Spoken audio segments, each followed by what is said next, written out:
I don't see nothing wrong. I don't see nothing wrong. It's a long sword style. I don't see nothing wrong. Freeza. I don't see nothing wrong. Hey guys, what's up? Me, AwesomeMonkey and I'm here, and I am back for another Dragon Ball discussion and topic. And recently we've been into Super with the Universal Survival arc and all this stuff, and I want to do a ranking for all the Dragon Ball series that has happened: Dragon Ball, Dragon Ball Z, Dragon Ball GT, and for what we're on right now, Dragon Ball Super. So I'm gonna rank those from worst to best, for like 4 being worst, 1 being best. And I know some of y'all are gonna hate me for this, but hey, I'm gonna go on with it anyway. So yeah, let's get right into the list. So at number 4, I have Dragon Ball Super. And yes, I know what some of y'all may be thinking. Why Dragon Ball Super? And the thing is, why are you picking Dragon Ball Super at number 4? I'm just waiting to be attacked by everyone, because that's how the Dragon Ball fandom is now. So I'm just waiting for people for hate comments if this gets a bunch of views. So why Dragon Ball Super is at number 4 is that it's the villains are not too good to me, and it's not like Dragon Ball. I mean, like Dragon Ball Z had better music, better characters, more character development, but in Super it doesn't have any of that. It's just like go straight to it. I mean, like the first 2 arcs, which is like a third or a fourth of Super, is retelling Battle of Gods Resurrection F. It's stupid. Why? We've already seen movies of that. And then we're in the Universe 6 vs. Universe 7 arc, which I'm not gonna lie, it's pretty good actually. I think it's one of the only good things about Super. And they brought in some good characters like Hits, Kava, Frost, and stuff like that. And they also brought in Super Saiyan Blue Kaioken and Goku, which was pretty good, but it was not as good as Dragon Ball Z.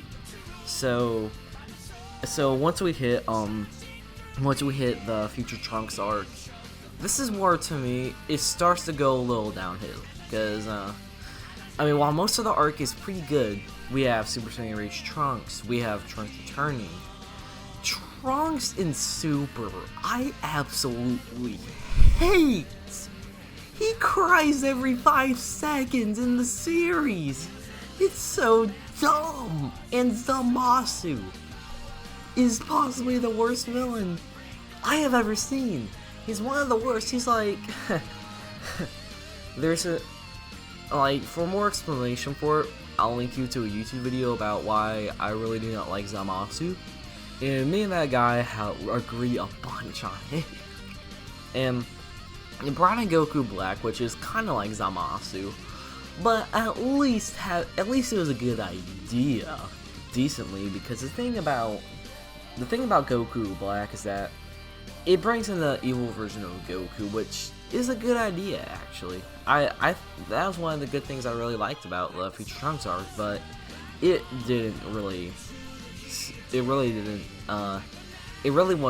try to focus on Zamasu and the other characters more than Goku Black, because at first it was like it was focusing on him a bunch, and then eventually it went down to like Goku and Vegeta just destroying them. And then we got Super Saiyan Blue Vegeta, which was pretty cool, I'm not gonna lie. It was pretty cool. So, we hit the Universal Survival arc. This arc isn't finished yet. By the time I'm recording this, we're at episode 101. And so far, it's an absolute piece of crap, alright? I need to be honest with you. It sucks so bad. I mean, like, getting the good stuff between Gohan and Piccolo, that's good, and Goku himself is good, but we haven't seen crap from Vegeta yet. And how they And I know Tien isn't the weakest on the team, but they ranked him so low. They made him like so weak. But I know he's not the weakest. Master Roshi's the weakest. So yeah, and Kale in Dragon Ball Super. I cannot stand her. I can't take her seriously at all. She is possibly the worst character in Dragon Ball history I have ever seen. I mean, her base form. When she's in her base, she cries. And I'm like, it cringes. I hope that's the last time I see Kale. Khalifa is a good character. That's what Kale should be like. Khalifa's a decent character, but Kale, oh my god, what's wrong with you? So yeah, they replaced Fat Boo with Frieza. Why? I would love to see Fat Boo. And when they replaced Fat Boo, I was a little disappointed, but I'm like, okay, they're bringing somebody logical like Yamcha or Pikkon, maybe. Nope, they didn't add any Yamcha. No, they didn't want any other weak characters. They added Frieza. You only have 1 hour left. How can you get Frieza on your team so quickly when he's in hell? And Goku has to go to hell to get Frieza in only 1 hour. How does that work? Okay? It's so stupid.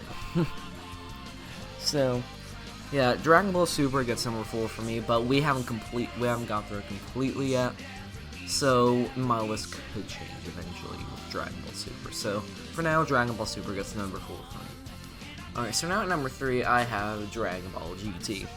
And it's decent-ish, but the thing I really don't like about Dragon Ball GT is that it's boring.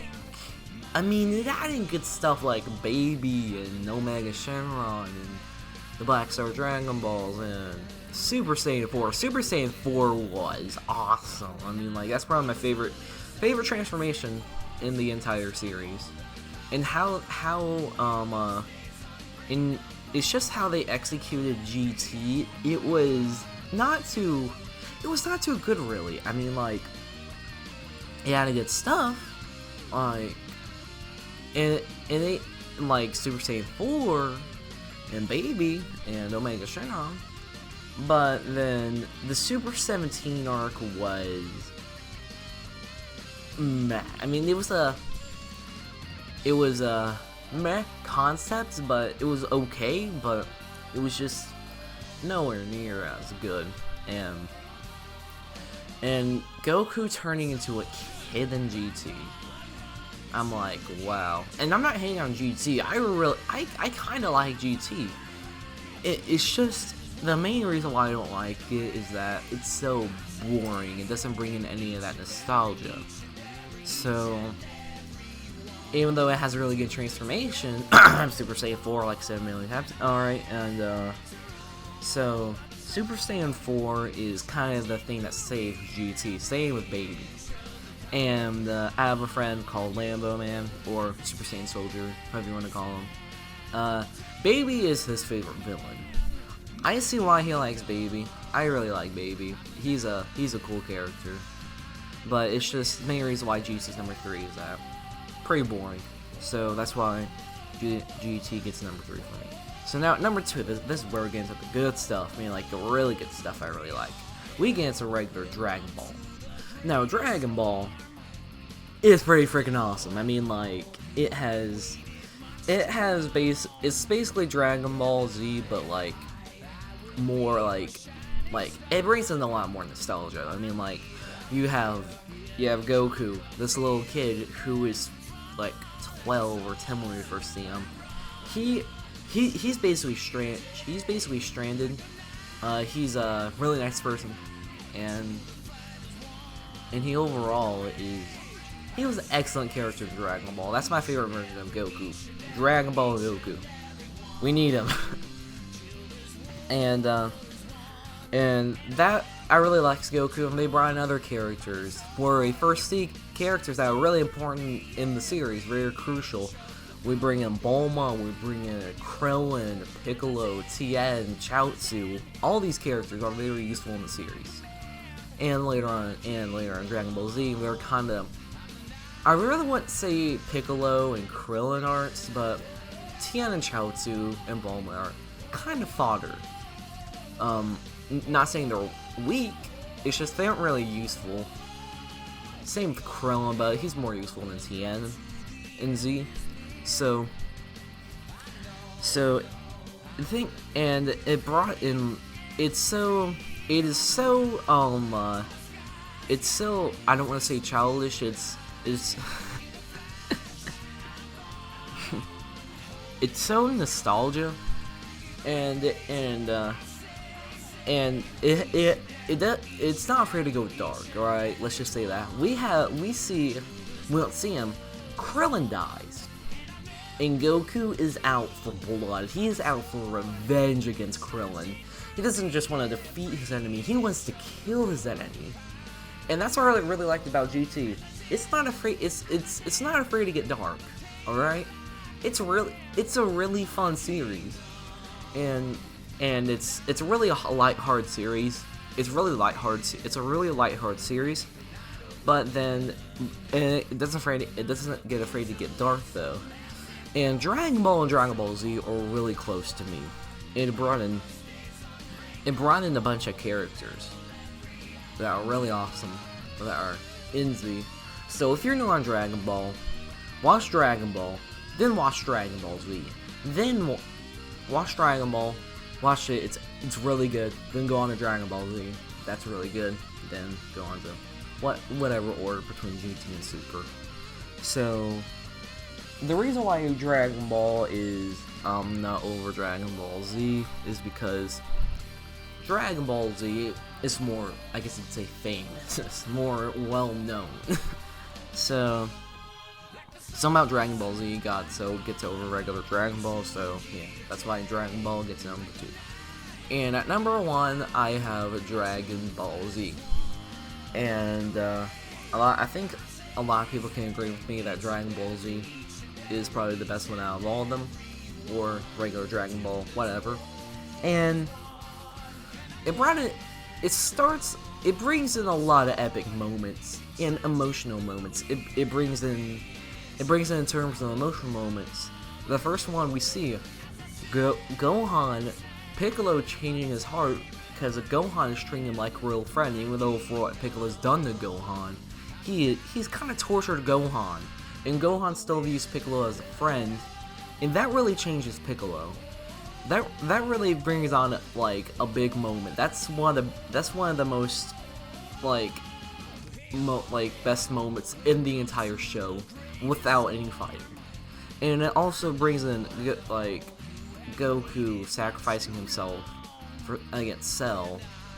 That's really emotional for what everyone is feeling. Krillin, Gohan, Yamcha, Tien, all these other people. You can really you can really know how they feel about that. And it brings in so many, well, not so many, because half the villains I really don't like. It brings in Frieza, Raditz, Nappa, and Vegeta. But it brings into some people who I don't like, Cell and Boo. It really doesn't bring them in. Frieza is just the best. He's the best villain in the entire show. I think we all know that. He's my opinion, my favorite. And in terms of which saga I like, Saiyan, Frieza, Cell, Boo. The Frieza saga is my favorite. We see a lot of character development for Vegeta. Specifically Vegeta and Frieza and Cell. And we see Vegeta change. Well, that's more on Cell, but there's a lot of more intense moments in the Frieza saga for me. And we see Goku turn into a Super Saiyan. And it brings on a really intense moments, and really awesome action moments like Goku vs. Frieza, Raditz vs. Goku and Piccolo, Tien holding back Cell, and Vegeta just dominating semi-perfect Cell. That's possibly the best fight, my favorite fight, in terms of minus Goku that Vegeta has been in. And we see Goku and Vegeta fight twice. And the Majin Vegeta versus Goku is just, it's more emotion. It's really emotional. The first fight, Vegeta is straight up wanted to kill Goku, but in the second fight, it was really emotional for Vegeta because he always knew that Goku was ahead of him, and he thought that he could have beat him. You can really feel that tension that Vegeta had against Goku. And besides, and in terms of Saiyans, Vegeta's my favorite character in the entire show. And he's not the favorite, because my favorite's Tien Shinhan, or Tien as they call him. Tien's my favorite. He really doesn't get much shine in Dragon Ball Z. But Dragon Ball Z for me just gets #1. It's the most nostalgia, and I really love Dragon Ball Z. So yeah, that's why Dragon Ball Z gets #1 for me. Thank you all for watching this video. I know I just want to give these like ratings, grades from like an A+ to F. So if I were to rate these, this is how I would rate them. Dragon Ball Super gets a C-. Dragon Ball GT gets a C+. Dragon Ball gets a A-, and Dragon Ball Z gets an A. So yeah, that's basically it for this video. I'm just waiting for the comments. That's where I really like the Dragon Ball fandom, because how triggered fans get easily. So yeah, thank you all for watching this video. If you enjoyed it, I recommend you hit a like, turn on bell notifications, and subscribe. And until then, I'll see you all in the next video. Take care, everyone. Bye.